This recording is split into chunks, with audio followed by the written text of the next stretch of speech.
இயேசு கிறிஸ்துவின் இனிதான நாமத்தில் இன்றைய ஆவிக்குரிய சிந்தனைக்கு உங்களை அன்புடன் வரவேற்கின்றோம். இப்போதும் ஒரு பாடலுக்கு பின்பு உங்கள் சிந்தையை தெளிவிக்கும் ஆவிக்குரிய செய்தியை கேட்கலாம். வானமும் பூமியும் படைத்த வல்ல தேவனிடமிருந்தே, வானமும் பூமியும் படைத்த வல்ல தேவனிடமிருந்தே, எண்ணக்கடங்கா நன்மைகள் வருமே, என் கண்கள் ஏறெடுப்பேன். எண்ணக்கடங்கா நன்மைகள் வருமே, என் கண்கள் ஏறெடுப்பேன். எனக்கொத்தாசை வரும் பர்வதம் நேராய் என் கண்களை ஏறெடுப்பேன். எனக்கொத்தாசை வரும் பர்வதம் நேராய் என் கண்களை ஏறெடுப்பேன். ஆண்டவர் இரட்சகருமாக இயேசுவின் இனிதான நாமத்தினால் உங்களை வாழ்த்துகிறேன். இந்த நாள் நம்முடைய ஆவிக்குரிய சிந்தனைக்காக சங்கீதம் 123:2 நான் வாசிக்கிறேன். இதோ, வேலைக்காரரின் கண்கள் தங்கள் எஜமானின் கையை நோக்கியிருக்க போலவும், வேலைக்காரின் கண்கள் தன் எஜமாட்டியின் கையை நோக்கி இருக்கிறது போலவும், எங்கள் தேவனாகிய கர்த்தர் எங்களுக்கு இரக்கம் செய்யும் வரைக்கும் எங்கள் கண்கள் அவரையே நோக்கி இருக்கிறது. அழகாக சொல்லப்பட்ட இந்த வார்த்தையை பாருங்கள். வேலைக்காரருடைய கண்கள் தன்னுடைய எஜமானுடைய கரங்களை நோக்கி பார்க்குமாம், அவருடைய கரத்திலிருந்து ஏதாவது பெற்றுக் கொள்ளும்படியாய். வேலைக்காரருடைய கண்கள் தன் எஜமாட்டியின் கரங்களை நோக்கி பார்க்குமாம். ஏன்? அவருடைய கரங்களின் மூலமாகத்தான் நன்மை உண்டாக வேண்டும் என்று சொல்லி, அல்லது செய்த வேலைக்கு ஏற்ற கூலியை பெற்றுக் கொள்ளும்படியாய். அடுத்த அழகா சொன்னால், எங்கள் கண்களோ கர்த்தராகியுமே நோக்கி பார்க்கிறது, நோக்கி கொண்டிருக்கிறது. ஆண்டவரை நோக்கி பார்க்கக்கூடிய நாட்கள். ஏனென்றால் சூழ்நிலையை பார்க்கும் பொழுது நிச்சயமாக நமக்கு பயமும் பதட்டம் தான் ஏற்படும்.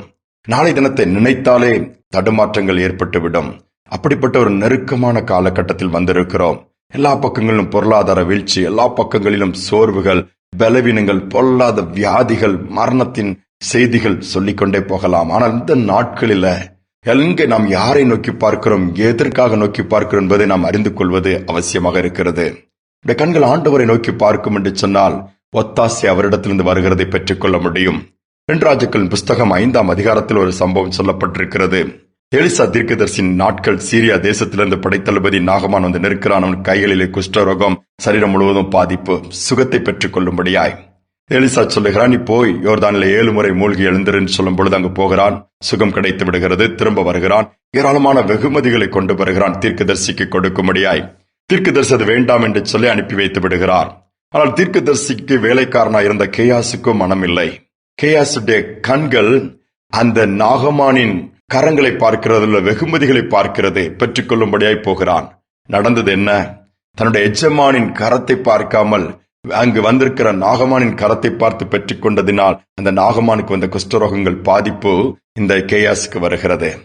எலிசா தீர்க்கதரிசிக்கு பின்பு ஒரு பெரிய தீர்க்கதரிசியை உருவாக வேண்டிய, அல்லது ஒரு பெரிய ஆசீர்வாதத்தை சுதந்திரிக்க வேண்டிய அந்த கேயாஸ், அவனுடைய ஓட்டம் பாதியிலே பரிதாபமாய் போய்விடுகிறது. குடும்பத்திற்கே சாபம் ஏற்பட்டு விடுகிறது.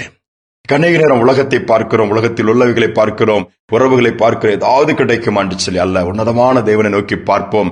எப்பொழுதும் கண்கள் அவரை நோக்கி இருக்கும் என்று சொன்னால், அவரை நோக்கி கூப்பிடுவோம் என்று சொன்னால், மறு உத்தரவு கொடுப்பதோடு மட்டுமல்லாமல் நம்முடைய காரியங்கள் எல்லாவற்றையும் விசாரித்து தேவைகளை சந்திப்பார். நம்முடைய கண்கள் யாரை நோக்கி பார்க்கிறது? ஒரு பெரிய அரங்கம், ஏராளமான ஜனங்கள் கூடி வந்திருக்கிறார்கள். ஒரு சிறு பையன் அன்று வயலின் வாசித்து தன்னுடைய திறமையை வெளிப்படுத்தக்கூடிய நிகழ்வு அது. உறவுகள் வந்திருக்கிறார், அப்பா அம்மா வந்திருக்கிறார்கள். நேரம் வரும்பொழுது இவன் வாசிக்க தொடங்குகிறான். அந்த இசை மலையில எல்லாருமே நனைந்து விட்டார்கள். பயங்கர கரவோசை, அங்கு சத்தம் அந்த அரங்கத்தையே அதிர வைக்கிறது. அநேகர் தங்களுடைய பாக்கெட்டில் இருந்த பணத்தை தூக்கி அவனுக்கு நேராக எறிகிறார்கள். அநேக பாராட்டு வார்த்தைகள் பேசுகிறார்கள், கரங்களை தட்டுகிறார்கள். ஆனால் அவன் அதை கண்டு கொள்ளவே இல்லை. அவன் காதுகளில் அவை விழவே இல்லை, அவன் பார்வையில் அது படவே இல்லை. எல்லாரும் ஆச்சரியப்படுங்க, இவ்வளவு தூரம் இவ்வளவு போடுகிறோம், அந்த பணத்தை எதையுமே திரும்பி பார்க்கவில்லை. தொடர்ந்து வாசித்துக் கொண்டிருக்கிறான். ஆனால் அவரை உற்று பார்க்கும் பொழுது அவருடைய கண்கள் அந்த அரங்கத்திலே, அந்த கடைசியிலே ஓரத்தில் இருந்த ஒரு மனிதனை பார்த்து கொண்டே வாசித்துக் கொண்டிருக்கிறான். யாரடா என்ன அப்படி பார்க்கிறான் பார்க்கும்போது அங்குதான் அவர் மனிதர், வயதான மனிதர் உட்கார்ந்து அவர் தலையை ஆட்டிக்கொண்டே இருக்கிறார். அவருடைய முகத்தை பார்த்து அவருடைய தலையின் அசைவுக்கு ஏற்றபடி வாசித்துக் கொண்டே இருக்கிறான். அவர் யார்? இவனை பயிற்றுவித்த குரு. இவனை பயிற்றுவித்த அந்த மனிதர் இவன் வாசிக்கிறதை அப்படியே உற்சாகப்படுத்துவது மட்டுமல்ல, எஸ் நீ சரியாகத்தான் வாசிக்கிறாய், நீ செய்வதற்கு சரிதான், கோ ஃபார்வர்ட், இன்னும் கோ ஃபார்தர், இன்னும் முன்னேறி செல் அப்படி சொல்ல இவன் வாசித்து வாசித்து வாசித்து அதை பார்த்து அந்த அரங்கமே அப்படியே ஆச்சரியப்பட்டது. பாருங்கள், அவருடைய கண்கள் மாறவே இல்லை, திரும்பவே இல்லை. கடைசி வரை அந்த புரோகிராம் முடியும் வரை, அவனுக்கு கொடுக்கப்பட்ட நேரம் வரை அந்த தன்னுடைய குருவாகிய தன்னுடைய எஜமானாகிய அந்த மனிதனை பார்த்து வாசிக்கிறார், அந்த முகத்தை பார்க்கிறார். இதைதான் ஆண்டவரை எதிர்பார்க்கிறார். நம்முடைய எஜமான், நம்முடைய ஆண்டவர், நம்மை உருவாக்கிறவர், நமக்காக கல்வாரி சிலுவையிலே ரத்தத்தை சிந்தினவர், தன்னையே கொடுத்தவர் அல்லவா. அவரை நோக்கி பார்ப்போம். அவர் நோக்கி பார்த்த முகங்கள் வெட்கப்பட்டு போனதில்லை. காலையில் எழுந்தவுடனே அவருக்கு நம்முடைய முகத்தை அவருடைய முகத்துக்கு நேராக திருப்போம். பரலோக தேவனே அவர் சமூகத்தில் போய் நிற்போம். நம்மை கண்ணோக்கி பார்ப்பார். அவருடைய கரத்திலிருந்து பெற்றுக்கொள்ள அவருடைய கரம் பராக்கிரமம் செய்யும். அவருடைய கரம் வல்லமையுள்ள கரம், சிருஷ்டித்த கரம், தொடர்ந்து சிருஷ்டிக்கும். சோர்ந்து போக வேண்டாம். வெறுமையாக இருக்கிற இந்த மாதத்தை நான் எப்படி ஓட்டுவேன், இந்த மாதத்தில் இவ்வளவு சேலஞ்சஸ் இருக்குது, இவ்வளவு செலவுகள் இருக்கிறது, இவ்வளவு காரியங்கள் இருக்கிறது, எல்லாவற்றையும் கர்த்தருடைய பாதத்தில் வைத்து விட்டு அவரை பாருங்கள். இடையில் வருகிற பாராட்டுகள், இடையில் வருகிற பணம், மணி உறவுகள் எல்லாவற்றையும் பார்க்காமல் அதை தாண்டி இயேசுவை பாருங்க. காரியங்கள் வாய்க்கும். ஜெபிப்போம். அன்பின் தகப்பனே, இந்த புதிய நாளை கொடுத்திருக்கிறீங்க. நீர் உம்முடைய வார்த்தையின்படி எங்கள் கண்கள் உம்மை நோக்கி பார்க்கட்டும் அப்பா. அநேக நேரம் எங்கள் கண்கள் உலகத்தின் பக்கமாய் திரும்புகிறதுனாலே உபத்திரவங்கள் பெருகுகிறது.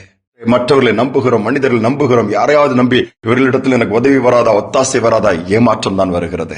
அநேக நேரம் நாங்கள் ஏமாந்திருக்கிறோம். நாளிலும் கூட ஒரு தீர்மானத்தோடு உண்மை நோக்கி பார்க்கக்கூடிய அப்பா கிருபை எங்களை தரும்படி நாங்கள் கேட்கிறோம். உதவி செய்யும். கேட்டுக்கொண்டிருக்க பிள்ளைகள் ஒருவரை உலகத்தை பார்த்து ஒருவரை பார்த்து ஏமாந்து சோர்ந்து போயிருக்கலாம். இவர்களை நம்பி நம்ம இப்படி பண்ணிவிட்டார்களே, அவர் காரியத்தில் இருக்கிறவர்களாம் இன்னைக்கு தட்டி கொடுத்து உண்மை நோக்கி பார்க்க வைப்பீராக.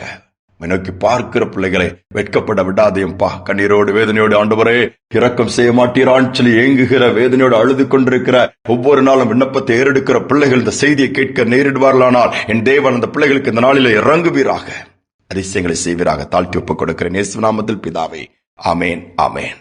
இயேசுவே நோக்கி பார்ப்போம். ரட்சிப்பார், நம்முடைய தேவைகள் எல்லாவற்றையும் சந்திப்பார், தொடர்ந்து நடத்துவார். அந்த சிந்தனையோடு இந்த நாளை தொடருவோம். மீண்டுமாய் நாளை தினம் சந்திப்போம்.